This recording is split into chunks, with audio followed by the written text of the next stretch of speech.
So it really all depends on how you approach them, right? I think so you have to build relationships with brokers, right? That's really the only way to succeed in this business. And the problem is that a lot of people hear information like, we'll go on Google and find some brokers and reach out to them, and then that's how you get started.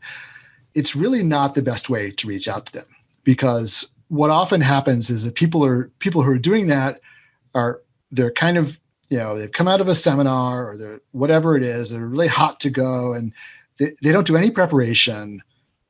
They don't stop to think about the broker's point of view. And they tend to think of brokers as like a means to an end, not as a person. And then when things don't work out, then they start talking about brokers as if they're the enemy, right? And you'll see this on like places like BiggerPockets all the time, where the way that people are talking about brokers is if somehow like they're the enemy that you have to conquer, or you somehow have to get through, or they're interfering between you and the seller, and they're just, at best they're a necessary evil. They're not. They're making a market for the rest of us, right? They're bringing together their relationships with buyers and their relationships with sellers so that transactions can happen. The thing that you have to understand from the human perspective about brokers is that brokers don't make money unless the deals close. So they have to believe that you can close the deal before they're going to invest time in you.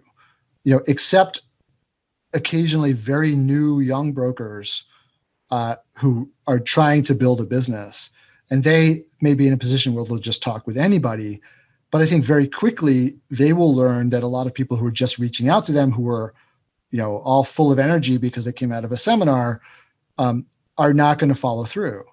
So what you should be doing is investing time up front to develop certain skills and develop, certain what's the word? Not document. Well, documentation is part of it, but also just like you have to basically show that you're in the business, right? And create a good impression that you're really in the business and you really know what you're doing. And if you do it right, a lot of times what happens is people are like, brokers always ask me for proof of funds. How do I overcome that? Well, the reason that they're asking you for proof of funds, there could be two reasons. One is because the seller has said, I only want people to deal with people who can prove funds because I don't want to waste my time. That could be one reason. And then if you don't have the funds, there's really nothing you can do about that. The other reason is because the brokers are using this as a filter, because they're trying to filter in only those newbies who you may not know what they're doing, but they have a lot of money and they can buy something and they can close, right? The proof of funds question is designed to filter out anybody who kind of looks like maybe they don't know what they're doing, but the broker wants to make sure that they're not accidentally pushing away somebody who really could close a deal.